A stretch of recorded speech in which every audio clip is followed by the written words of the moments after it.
N'avez-vous pas de discernement? Les injustes n'hériteront pas du royaume de Dieu.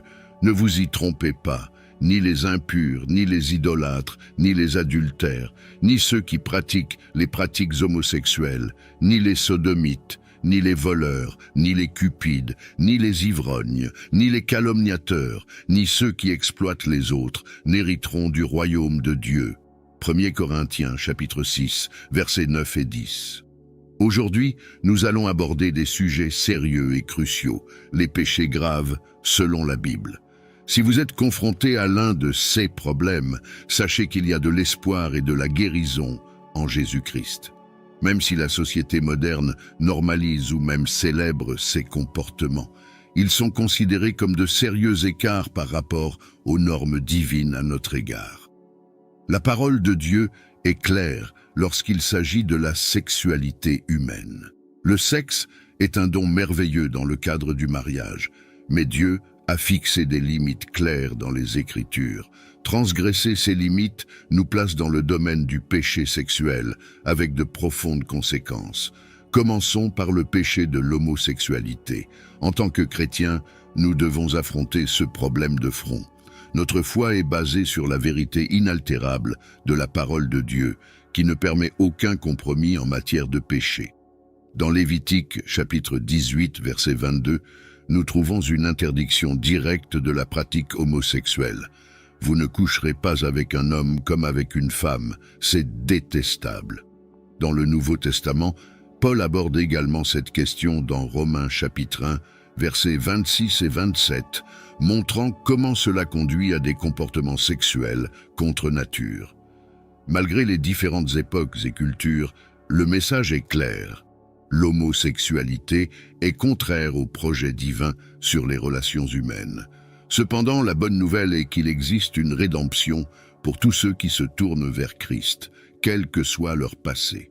Dans 1 Corinthiens chapitre 6, verset 11, Paul parle de la transformation et de la restauration qui surviennent à travers Christ. En tant qu'Église, nous nous engageons à offrir amour, direction et soutien à ceux qui cherchent à surmonter leurs péchés et à suivre les enseignements divins. Un péché courant est la sensualité et la recherche excessive d'attention. Bien qu'il soit souvent traité de manière superficielle, ce sujet a de profondes implications spirituelles et morales. Selon les Écritures, la sensualité et l'exhibitionnisme sont des pratiques qui contredisent les principes bibliques du respect de notre corps, considéré comme le temple du Saint-Esprit. L'apôtre Paul nous le rappelle dans ses paroles, nous encourageant à fuir l'immoralité sexuelle, car elle est nocive, non seulement pour le corps, mais aussi pour l'esprit. Paul souligne la valeur que Dieu accorde à chacun de nous, en mentionnant que nos corps ont été achetés à un prix élevé, le sacrifice du Christ.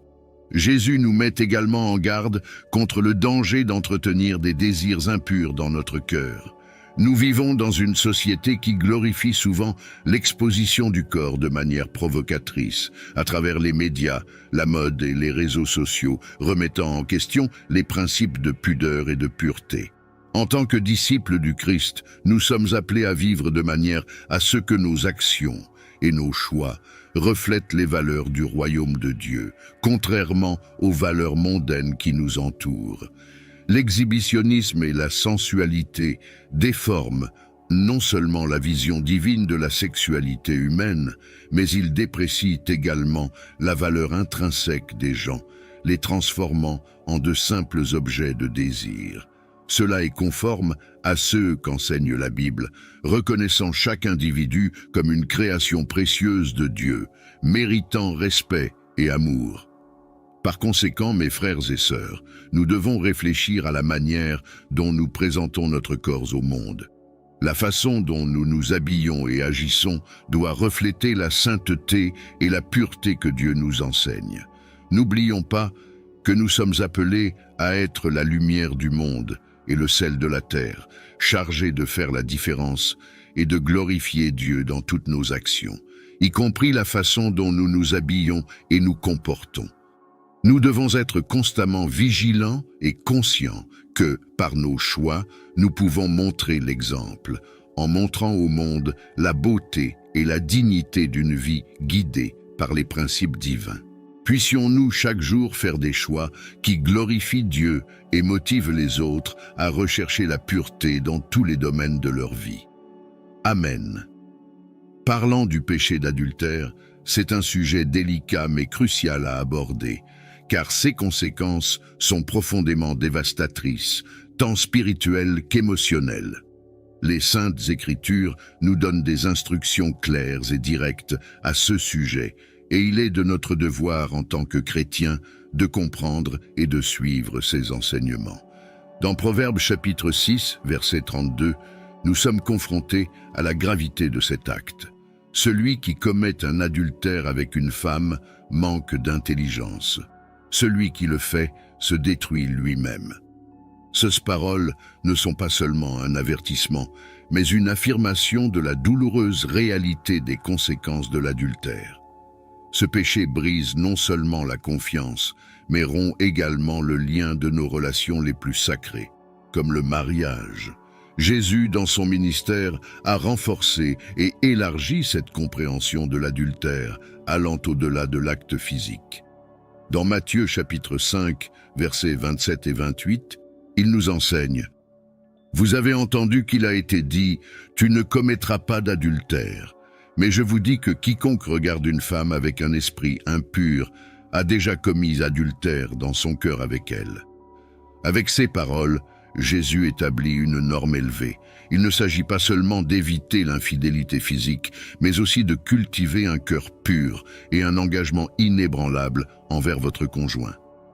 Cet enseignement de Jésus souligne que l'adultère commence bien avant l'acte physique. Elle prend son origine dans les pensées et les intentions du cœur. Cela nous invite à examiner en profondeur la manière dont nous nourrissons nos pensées et nos sentiments. Sommes-nous en train de renforcer la loyauté et l'amour dans nos relations conjugales, ou permettons-nous aux fantasmes et aux désirs désordonnés de prendre de la place dans nos cœurs? L'appel du Christ n'est pas seulement d'agir avec intégrité et fidélité extérieurement, mais de maintenir ses vertus même dans nos pensées et nos intentions les plus intimes.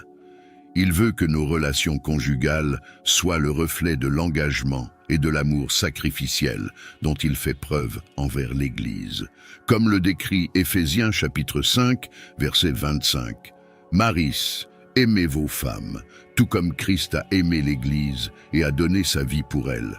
C'est pourquoi, mes frères et sœurs, nous devons prendre au sérieux le commandement contre l'adultère, en le comprenant non seulement comme une interdiction d'action spécifique, mais aussi comme une invitation à entretenir des relations profondes et aimantes avec nos conjoints. Que nos foyers soient des refuges d'amour, de confiance et de fidélité, où chacun ressent le reflet de l'amour du Christ. Que Dieu nous aide à être fidèles dans tous les domaines de notre vie, en protégeant notre cœur et nos relations conjugales contre les tentations qui peuvent survenir. Et lorsque nous sommes confrontés à des défis et à des tentations, puissions-nous toujours rechercher la sagesse et la force qu'il nous offre. Amen. Parlons maintenant du péché de fornication, même si le terme peut paraître démodé, il désigne simplement la pratique des relations sexuelles avant ou hors mariage.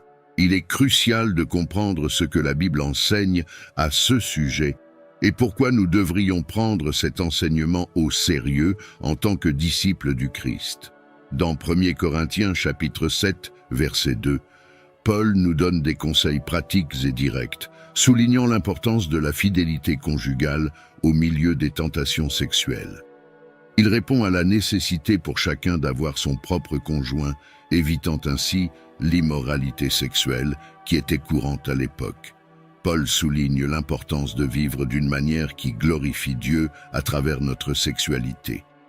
Dès le début, le plan de Dieu concernant la sexualité humaine était beau et sacré. Dans la Genèse, nous voyons que le sexe a été créé comme une expression de l'amour et de l'union au sein du mariage, étant un don divin pour renforcer les liens conjugaux et pour la procréation. Cependant, lorsque le sexe est pratiqué en dehors de ses limites sacrées, il perd sa bénédiction et devient un acte de déshonneur, pour le dessein de Dieu et pour le corps lui-même, considéré comme le temple du Saint-Esprit. Hébreux chapitre 13, verset 4, nous rappelle l'importance de garder le lit conjugal pur, car Dieu jugera ceux qui se livrent à la fornication et à l'immoralité sexuelle. Il s'agit d'un avertissement sérieux selon lequel la pureté sexuelle est quelque chose que Dieu valorise et qu'il attend de ses disciples qu'ils l'apprécient également. La fornication n'est pas seulement un acte physique, mais un péché qui va à l'encontre du caractère sacré de la sexualité, telle que voulue par Dieu. À l'heure actuelle, les tentations sexuelles sont plus présentes que jamais, que ce soit à travers les médias, Internet ou les interactions sociales. Le défi du maintien de la pureté sexuelle est réel, mais en tant que chrétiens, nous sommes appelés à être lumière au milieu des ténèbres, en choisissant un chemin qui honore Dieu et respecte son plan pour nos vies. Pour ceux qui sont confrontés à cette lutte, je tiens à souligner qu'il y a de l'espoir et de la rédemption en Jésus-Christ. La grâce de Dieu est suffisamment étendue pour couvrir tous les péchés, y compris la fornication. Grâce à un repentir sincère et à la recherche de la sainteté, nous pouvons restaurer notre relation avec Dieu et vivre une vie véritablement bénie. Au sujet de la masturbation, c'est un sujet qui suscite souvent des questions et des débats, mais il est de notre devoir de nous orienter dans les Écritures pour comprendre comment Dieu veut que nous vivions dans la pureté et la sainteté, notamment en ce qui concerne notre sexualité. Dans 1 Thessaloniciens chapitre 4, versets 3 et 4, l'apôtre Paul nous donne une direction claire, car telle est la volonté de Dieu, votre sanctification, que vous vous absteniez de l'immoralité sexuelle, que chacun de vous sache contrôler son propre corps dans une voie sainte et honorable. Bien que la masturbation ne soit pas évoquée directement, le principe du contrôle du corps de manière sanctifiée et honorable est crucial dans ce débat.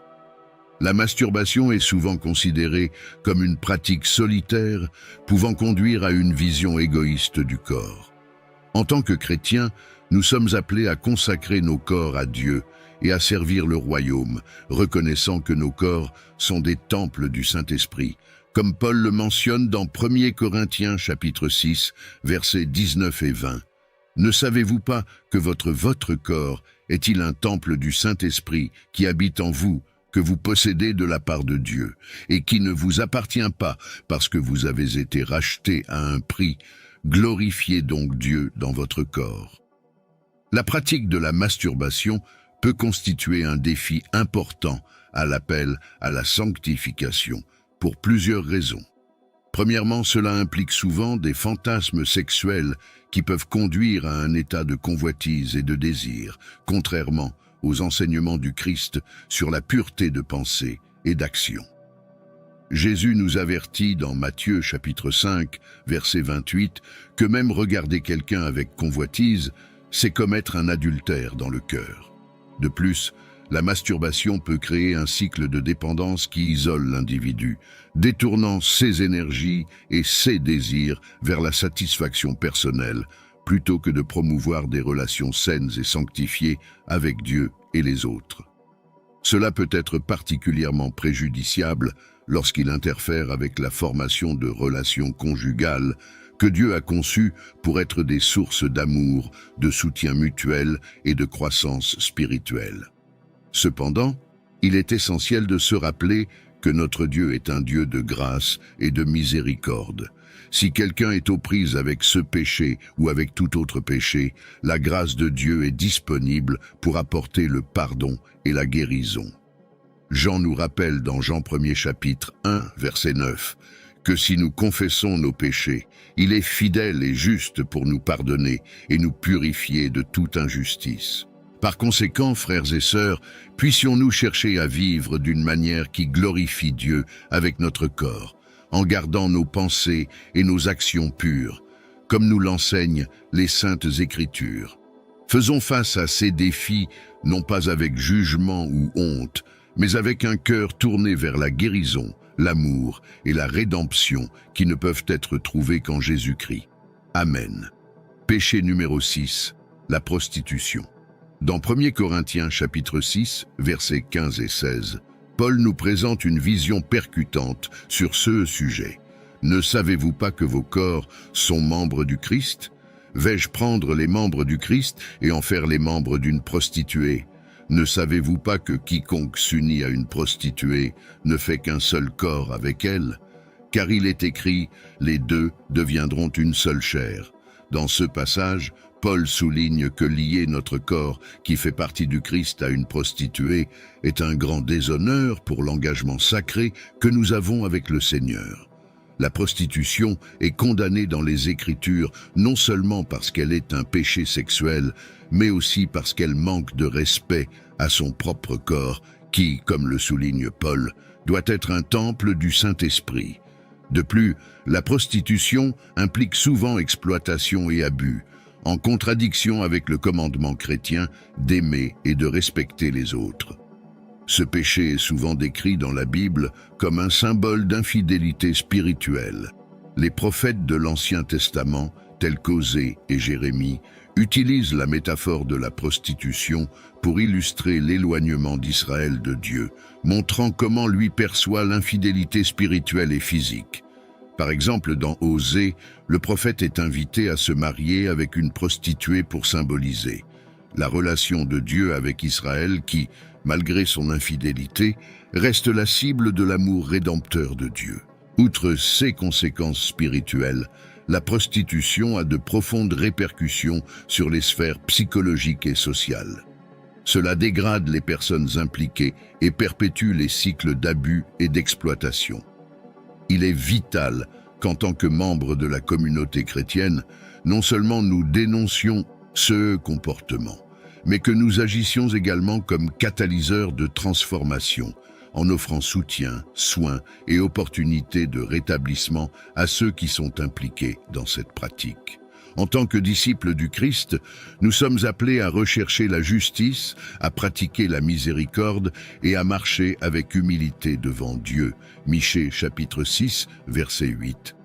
Cela implique de travailler activement pour éliminer les causes qui conduisent à la prostitution, telles que la pauvreté, le manque d'éducation et les inégalités, tout en tendant la main de la miséricorde et en offrant des voies de restauration à ceux qui sont pris au piège de ce cycle de péché et de douleur. Péché numéro 7, l'inceste. Frères et sœurs, nous sommes aujourd'hui confrontés à un sujet d'une extrême gravité et sensibilité, l'inceste. Cette pratique est expressément interdite dans les Écritures, car elle constitue une violation directe des commandements que Dieu a établis pour protéger le caractère sacré et l'intégrité de la famille. Explorons les Saintes Écritures pour comprendre la gravité de ce péché et la position claire de Dieu à ce sujet. Dans Lévitique chapitre 18, verset 6, nous trouvons une instruction directe de Dieu à son peuple. Personne ne s'approchera d'un parent proche pour découvrir sa nudité. Je suis l'Éternel. Ce chapitre détaille ensuite plusieurs relations familiales dans lesquelles l'inceste est catégoriquement interdit. Ces lois ont été établies pour délimiter des frontières claires, préservant l'intégrité et la pureté des liens familiaux. L'interdiction de l'inceste n'est pas seulement une norme culturelle ou sociale. Elle est profondément enracinée dans des principes éthiques et spirituels. Dieu a établi la famille comme première base sociale, lieu de sécurité, d'amour et d'apprentissage moral. Lorsque ces limites sont dépassées, les conséquences vont au-delà du spirituel, affectant les aspects émotionnels et physiques, provoquant souvent de profonds traumatismes, et affectant même génétiquement les générations futures. En outre, l'inceste est lié à l'abus de pouvoir et à l'abus de confiance, qui sapent les fondements de relations familiales saines. La Bible nous enseigne à respecter et à honorer nos proches, en maintenant la pureté dans nos interactions avec eux. Ce péché est si grave aux yeux de Dieu qu'il est non seulement interdit dans le Lévitique, mais aussi condamné dans plusieurs passages bibliques, montrant les graves conséquences sociales et spirituelles qu'il entraîne. Des histoires comme celle d'Amnon et Tamar ou de Lot et de ses filles illustre les réalités dévastatrices et le chaos généré par l'inceste dans les familles. En tant que disciples du Christ, nous sommes appelés à vivre une vie de sainteté en suivant les plans divins pour toutes nos relations. Nous devons être des modèles d'intégrité, cultivant un environnement familial marqué par l'amour, le respect et la pureté que Dieu désire. Si quelqu'un dans notre communauté souffre à cause de ces transgressions, il est crucial de chercher de l'aide et de guérir. L'Église doit être un lieu sûr où le pardon et la restauration sont possibles, grâce à la guérison que seul le Christ peut offrir. Et pour ceux qui ont commis de tels actes, un repentir sincère et la recherche de la rédemption sont des étapes fondamentales vers une restauration complète. Alors, chers frères et sœurs, engageons-nous fermement à préserver la sainteté dans nos familles. Puissions-nous protéger nos foyers contre les pratiques qui déshonorent Dieu et sapent les fondements familiaux. Puisse le Seigneur nous permettre d'être des gardiens de la foi et de l'amour dans toutes nos relations. Amen. Alors que nous réfléchissons au péché dont nous avons parlé, de la fornication à l'inceste, il est crucial de reconnaître une vérité fondamentale. Tous ces comportements nous éloignent de Dieu et de la plénitude de vie qu'il désire pour nous. Cependant, le message évangélique apporte non seulement un avertissement, mais aussi une espérance profonde et transformatrice. Jésus-Christ, notre Seigneur et Sauveur, est venu dans ce monde parce que nous sommes imparfaits, pécheurs et incapables de nous réconcilier avec Dieu sur la base de nos propres mérites. Il a vécu la vie que nous ne pouvions pas, est mort de la mort que nous méritions et est ressuscité le troisième jour, démontrant que même la mort ne pouvait pas l'arrêter. Par la mort et la résurrection de Jésus, l'offre de pardon, de purification et de renouveau s'élève pour tous ceux qui se repentent et mettent foi en lui. Cet appel à la repentance est une invitation à abandonner les chemins qui nous séparent de Dieu et à embrasser une vie de sainteté. Le premier chapitre de Jean nous rappelle que lorsque nous confessons nos péchés, il est fidèle pour nous pardonner et nous purifier de toute injustice. C'est une promesse puissante qui nous assure que le pardon est à notre portée grâce au Christ, quelle que soit la gravité du péché. Vivre en Christ, ce n'est pas seulement éviter le péché, mais aussi poursuivre activement une vie qui reflète son amour, sa grâce et sa vérité. Paul nous exhorte dans Romains chapitre 12, versets 1 et 2, à offrir nos corps comme un sacrifice vivant, saint et agréable à Dieu, sans nous conformer aux normes du monde, mais en étant transformés par le renouvellement de l'esprit pour faire l'expérience de la perfection de Dieu. Volonté, c'est l'essence de notre foi, ne pas se conformer aux normes du monde, mais être transformé par le renouvellement de la compréhension. Cela implique d'apprendre à penser, agir et vivre de manière à glorifier Dieu et à refléter le caractère du Christ. Avec la direction du Saint-Esprit, le soutien de notre communauté de foi et un engagement envers la parole de Dieu, nous pouvons grandir dans la sainteté et être témoins de la puissance transformatrice de l'Évangile dans nos vies. Alors, mes amis, je vous invite tous à rechercher ce changement transformateur. Abandonnez les vieilles pratiques qui déshonorent Dieu et acceptez la nouvelle vie qu'il offre. Ensemble, en tant que corps du Christ, nous pouvons nous soutenir mutuellement dans ce voyage, célébrant chaque étape de la victoire sur le péché et chaque moment de croissance dans la grâce. Cette approche de la lutte contre le péché et de l'expérience de la rédemption est cruciale pour notre foi chrétienne et imprègne tous les domaines dans lesquels nous sommes appelés à vivre selon les principes divins.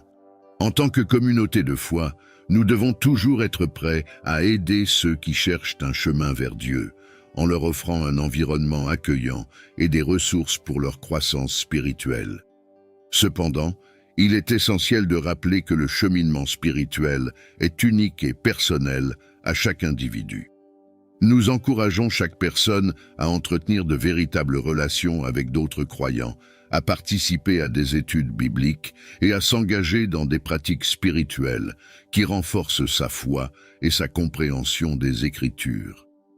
L'Église doit être un phare d'espoir et de lumière, non seulement en parole, mais en actions concrètes.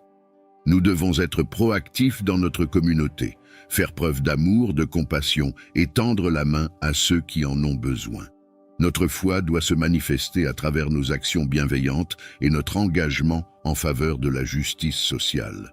Comme Jésus nous le rappelle dans Matthieu chapitre 25, versets 34 à 40, nous devons le voir dans le plus vulnérable d'entre nous. Il s'agit d'un appel puissant pour nous à vivre non seulement intérieurement transformés par la foi, mais aussi à exprimer cette foi de manière tangible et concrète autour de nous. La vraie foi se révèle dans des actions qui reflètent l'amour et la compassion du Christ. Ainsi, nous terminons, mes amis, en rappelant que nous sommes tous sur un chemin constant de croissance et de connaissance de soi.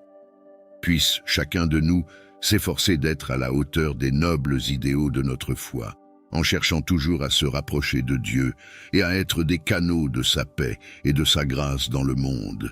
Que la grâce et la paix de notre Seigneur Jésus-Christ soient présentes à chaque pas que nous faisons sur ce chemin de foi, d'espérance et d'amour. Amen.